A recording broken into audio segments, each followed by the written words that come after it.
عصر حاضر میں جس طرح سے ایک جدیدیت کا لادینیت کا دور دورہ ہے، اور بالخصوص نوجوان جو نسل ہے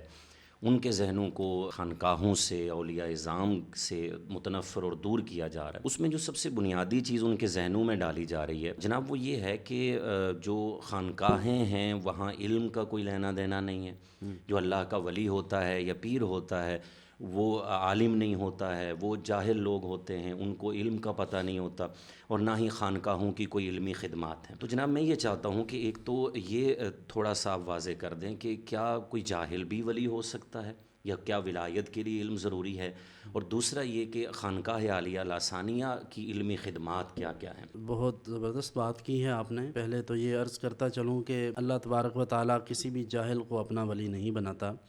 اور اگر کسی کا انتخاب فرما لے تو پھر اسے جاہل رہنے نہیں دیتا۔ تو علم بہرحال ضروری ہے۔ دوسری گزارش یہ ہے کہ یہ ایک پروپیگنڈا بھی ہے لیکن کچھ حقائق بھی ہیں، یعنی مرور زمانہ کے ساتھ ساتھ جس طرح اور بہت ساری چیزوں میں تبدیلیاں رونما ہوتی ہیں، اسی طرح خانقاہوں کا بھی ماحول بدلا۔ ایک زمانہ تھا کہ جب خانقاہ پر باقاعدہ طور پر ایک تربیت گاہ تو ہوتی تھی لیکن ساتھ ساتھ ایک درسگاہ بھی ہوتی تھی، یوں کہہ لیجئے درگاہ اور درسگاہ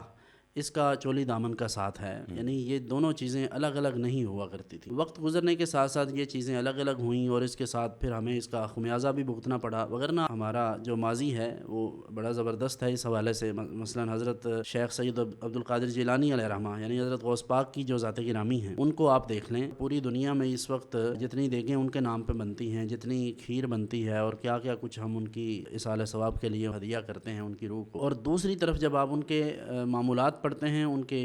زندگی کا جو کثیر حصہ ہے وہ علم کے اندر گزرا ہے، اور وہ خود اپنے قصیدہ میں فرماتے ہیں کہ درست العلم حتی صرت قطبا، کہ میں علم حاصل کرتے کرتے یا درس و تدریس میں مشغول رہا یہاں تک کہ مجھے اللہ نے مرتبہ قطبیت عطا فرما دی۔ اسی طرح برِ صغیر میں اور بڑے بڑے نام ہیں، حضرت داتا گنج بخش علی حجویری علیہ رحمہ کا نام ہے، پھر بزرگان دین میں حضرت خواجہ یعقوب چرخی ہیں جن کی قرآن کریم کی تفسیر موجود ہے۔ تو بڑے بڑے صوفیاء کرام جن کے بارے میں لوگ یہ جانتے ہی نہیں ہیں کہ ان کا علم کے ساتھ کتنا گہرا تعلق تھا۔ تو ہمارے مخدوم و ممدوح حضرت شاہ لاسانی علیہ رحمہ بھی خود دینی کتب کے ساتھ شغف رکھنے والے، اور خود دینی علوم کی تحصیل کرنے والے، اور قرآن کریم میں تدبر فرمانے والے، اور پھر ہزاروں علماء آپ نے تیار کیے۔ نہ صرف یہ کہ عام علماء تیار کیے، بلکہ آپ کی اپنی اولاد میں سے آپ کے جو سب سے بڑے صاحبزادے ہیں حضرت پیر سید فدا حسین شاہ صاحب رحمۃ اللہ علیہ، وہ اپنے زمانے کے ایک مستند عالم بھی تھے اور فقیہ بھی تھے،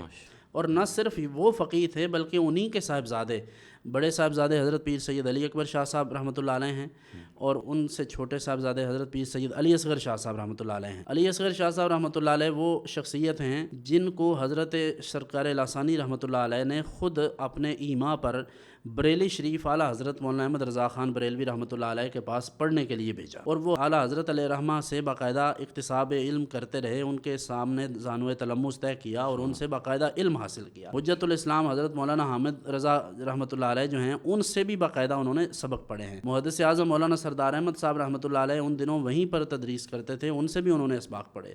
تو یہ حضرت اقدس کی دین کے ساتھ محبت اور علم دوستی کی یہ بہت بڑی دلیل ہے کہ اپنی اولاد میں سے ایک نبیرہ کو بریلی شریف پڑھنے کے لیے بھیجا۔ پھر انہی کے چھوٹے بھائی حضرت پیر سید نثار قطب رحمۃ اللہ علیہ، انہوں نے فارسی میں ایم اے کیا، اور باقاعدہ طور پر فارسی کے وہ شاعر ہیں، اور یہ چھوٹے موٹے شاعر نہیں، بہت بڑے شاعر ہیں،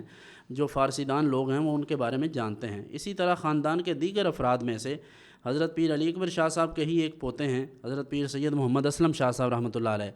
انہوں نے بھی باقاعدہ درسی کتب آخر تک پڑھی، اور ان کی بھی بیعت حضرت شاہ لاسانی رحمۃ اللہ علیہ کے ہاتھ پر ہے، حالانکہ وہ آپ کے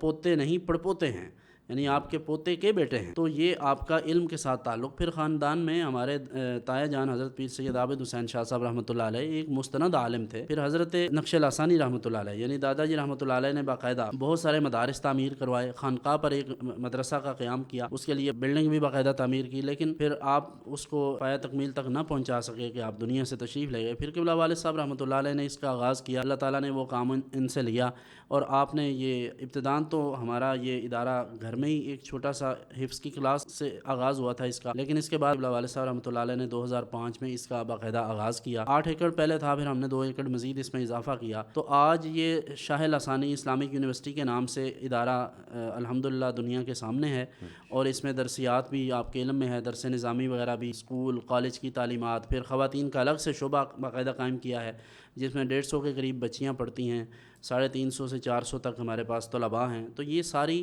حضرت شاہ لسانی رحمۃ اللہ علیہ کی توجہات اور ان کی تعلیمات کا نتیجہ ہے، اور ان کی وہ ترجیحات ہیں جو انہوں نے دین اسلام کے لیے یعنی متعین کیں اور لوگوں کو بتایا کہ ہم دین کے ساتھ اس طرح کا تعلق رکھتے ہیں۔